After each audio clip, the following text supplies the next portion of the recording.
여러분 안녕하십니까? JTV 아침 뉴스입니다. 순창에서 C형 간염 환자 203명이 집단으로 확인돼 보건당국이 역학조사를 벌이고 있습니다. 병원 내 집단 감염은 아니지만 이전에 불법으로 치과 진료를 받는 과정에서 C형 간염에 걸린 것으로 보입니다. 김철 기자입니다. 순창의 한 의원입니다. 건강보험공단이 전국적으로 최근 5년치 빅데이터를 조사한 결과 이 의원을 다녀간 많은 환자들 가운데 203명이 C형 간염에 걸린 것으로 나타났습니다.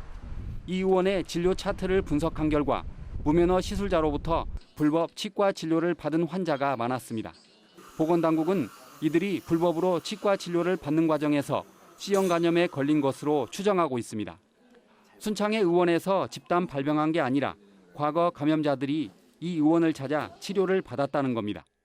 환자분들이 내원을 하셔가지고 이제 뭐 피검사를 통해서 나온 결과 수치지 저희 병원에서 이제 감염된 사례는 아니라고 봅니다.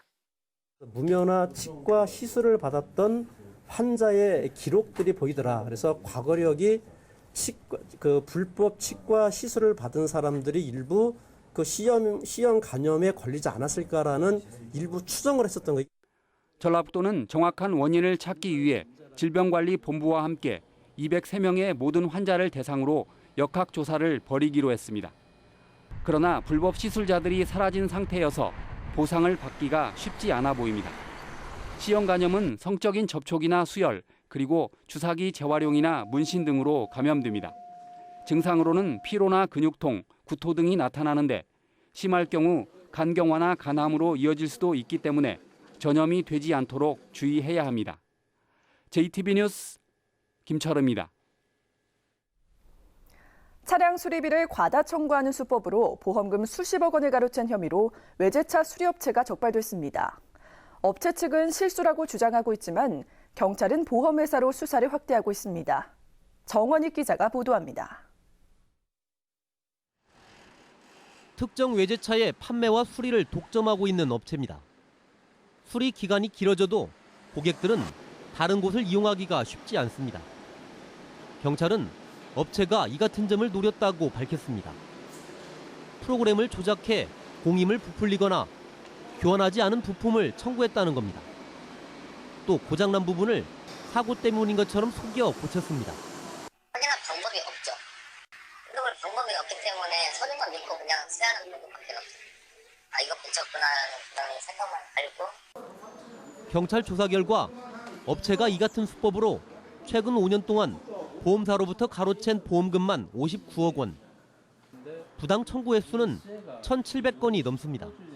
모든 운전자들의 보험 주가를 올리는 실질적인 피해를 보게 되는 것이고요. 이러한 금원들이 결국 부품가로 해외로 빠져나간다는 그런 피해가 있는 것으로 생각이 됩니다. 업체 측은 일부 실수가 있었지만 보험금 부당 청구 횟수와 수령액 등에 큰 오해가 있다고 주장했습니다. 아예 없는 무결점 작업이 있다고 하면 저희들도 그런 프로세스를 만들어서 할 텐데 건수가 많지 않다는 거죠. 그 자체도 우리가 다 소명을 할 수 있는 부분이고.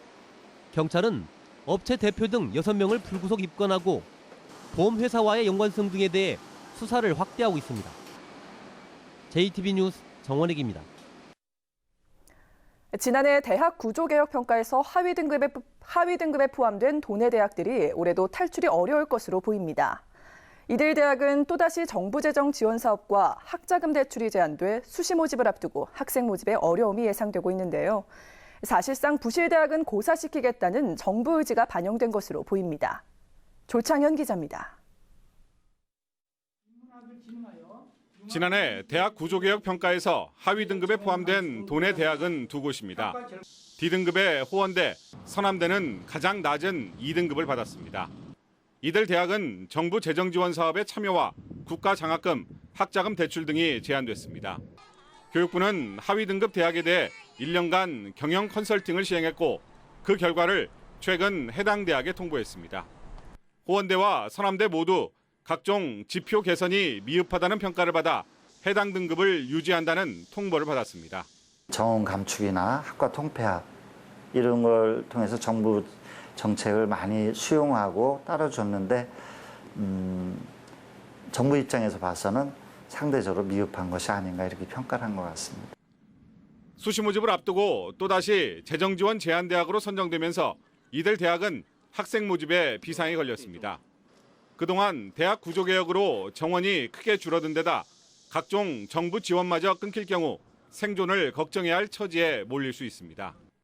저희 대학교를 지원한 학생도 국가장학금이라든지 학자금 대출을 받지 못하기 때문에 저희 학교 입장에서는 학생들뿐만 아니라 저희 교비 쪽에서도 상당히 재정적으로 어려움이 있을 거로 생각하고 있습니다. 이번 대학평가는 정량보다 주관적 판단이 포함된 정성평가에서 희비가 엇갈렸고 대형 대학에 유리하게 평가 지표가 만들어졌다는 비판이 나오고 있습니다. 지난해 하위 등급으로 지정된 대학 가운데 3분의 1가량만 재정지원 제한대학에서 해제될 것으로 보여 강도 높은 대학 구조조정을 추진하고 있는 정부가 사실상 부실, 소형 대학을 고사시키려 하는 것 아니냐는 추측도 나오고 있습니다. JTB 뉴스 조창현입니다. 지난해 학생들에게 갑질을 했다는 이유로 해임됐던 전북대 교수가 복직된 뒤 시간 강사들을 무더기로 잘라 또 갑질 논란이 일고 있습니다. 지난해 갑질 논란으로 해임됐던 전북대 무용학과 A 교수는 행정소송에서 해임이 지나치다는 판결을 받아 복직한 이후 자신이 선임하지 않았다는 이유로 강의를 준비하고 있던 시간 강사 4명을 모두 해촉했습니다. 이에 대해 시간 강사들은 지난 6월 무용학과 교수진의 협의를 거쳐 2학기 강의를 맡기로 했다가 이 같은 일을 당했다며 분통을 터뜨리고 있습니다. 전북대 측은 내부 규정에 시간 강사의 해촉 절차를 정해놓은 곳은 없지만 상식을 벗어난 행동이라며 실태를 파악해 적절한 조치를 취하겠다고 밝혔습니다. 극심한 취업난 속에 아르바이트로 생계를 꾸려나가는 젊은이들이 크게 늘어나고 있습니다. 하지만 최소한의 법적 보호조차 받지 못하는 아르바이트 근로자들이 적지 않습니다. 하원우 기자가 보도합니다. 편의점에서 일하는 대학생 김모 씨는 시간당 4,500원을 받습니다. 법으로 정해진 최저임금 6,030원에 훨씬 못 미치는 금액입니다. 근로기준법이 정한 휴게 시간은 물론 야간 수당도 없습니다.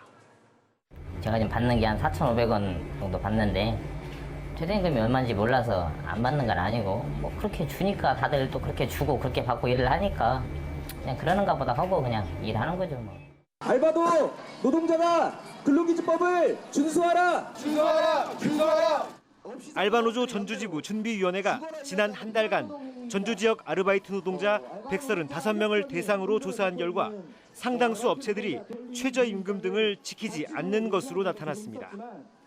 전체 응답자의 24%는 최저임금보다 낮은 시급을 받고 있고 최저임금만 받는다는 응답자도 29%에 달했습니다. 또 일주일에 15시간 이상 일할 경우 지급되는 주휴 수당은 81%가 받지 못했다고 답했고 야간 근로수당을 받지 못했다는 응답자도 절반을 훌쩍 넘었습니다. 10명 중 6명은 근로계약서를 쓰지 않았고 근로계약서를 작성한 경우에도 절반 이상이 이를 받지 못했다고 답했습니다. 하지만 위반 사업장에 대한 처벌은 거의 이루어지지 않거나 솜방망이 수준입니다. 최저임금도 못 받는 이런 사례들을 가지고 가도 제대로 상담해주지 않고 처벌하지 않는 이런 근로감독의 문제도 있지 않나 이런 생각이 듭니다. 알바노조 전주지부 준비위원회는 올해 안에 아르바이트 노동조합을 만들어 아르바이트 노동자들의 권익을 보호하겠다고 밝혔습니다. JTB 뉴스 하원호입니다. 전주시가 일부 저소득층 소녀들이 신발 깔창을 생리대로 쓴다는 소식에 민간 후원을 받아 생리대를 지원하고 있는데요. 시 예산으로 지속적인 지원을 계획하고 정부에 요청한 협의가 늦어져 지원의 차질이 우려되고 있습니다. 권대성 기자입니다. 전주시청 직원들이 생리대를 택배 상자에 담고 있습니다. 내용물이 드러나지 않게 담겨진 생리대는 기초생활수급자와 차상위 계층 가운데 한부모와 조손, 장애인 가정의 소녀들에게 보내졌습니다. 전주시는 지난 6월과 7월 두 차례에 걸쳐 650명에게 8월까지 쓸 생리대를 지원했습니다. 모두 민간의 후원금으로 마련한 겁니다. 전주시는 지속적이고 안정적인 지원을 위해 9월부터는 민간 후원금 대신 시 예산으로 지원할 계획입니다. 이를 위해 필요한 예산 2천만 원도 이미 확보해놨습니다.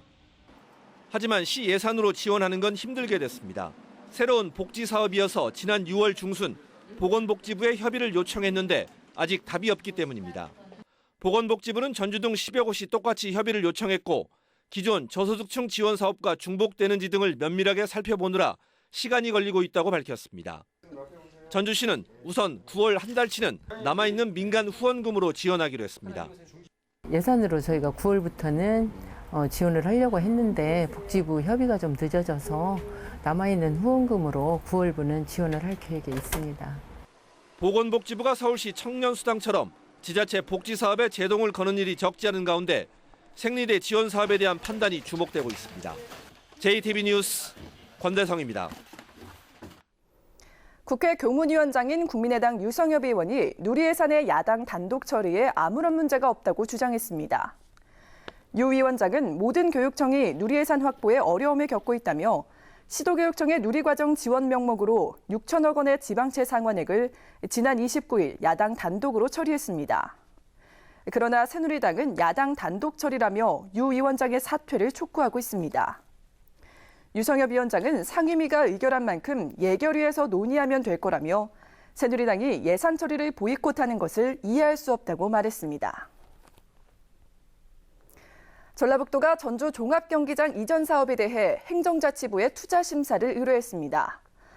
전라북도는 전주시의 사업 계획에 대해 별다른 이견 없이 긍정적으로 판단해달라는 의견을 달아 행정자치부에 투자 심사를 요청했습니다. 행정자치부의 투자심사 통과 여부는 오는 11월 중순쯤 나올 예정입니다.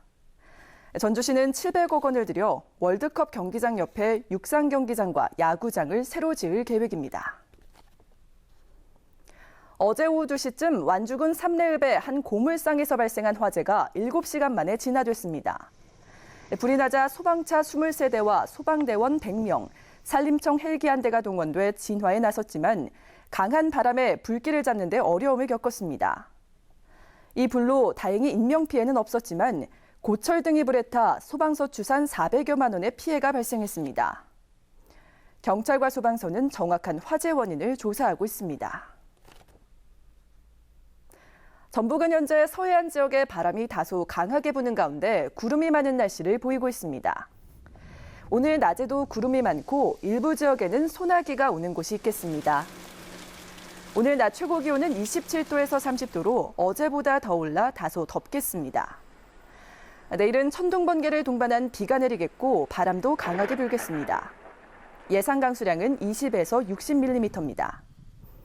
이번 비는 주말인 모레까지 이어지겠고 비가 그친 뒤에는 당분간 구름 많은 날씨가 이어지겠습니다.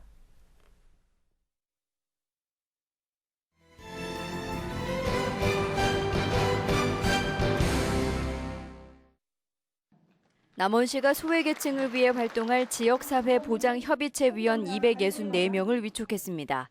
지역사회 보장협의체 위원들은 복지 사각지대를 발굴하고 보호체계를 구축하는 등 독거노인 등 소외계층을 위해 활동하게 됩니다. 김제시가 시내 대로변에 있는 가로등을 에너지 효율이 뛰어난 LED 등으로 바꿉니다. 김제시는 올해 상반기에 6억 5천만 원을 들여 494개의 가로등을 LED 등으로 바꾼 데 이어 하반기에 10억 원을 더 투입해 800여 개의 가로등을 LED 등으로 바꿀 계획입니다. 순창군의 발효 아카데미가 고용노동부의 지원 사업에 선정돼 발효식품 관련 전문 인력 양성에 탄력을 받게 됐습니다. 발효 아카데미는 발효식품 전문 인력의 취업과 창업을 돕는 교육 프로그램으로 자격증 취득반과 직업교육반 등 3개 반이 운영되고 있습니다. 이상으로 JTB 아침 뉴스를 마칩니다. 고맙습니다.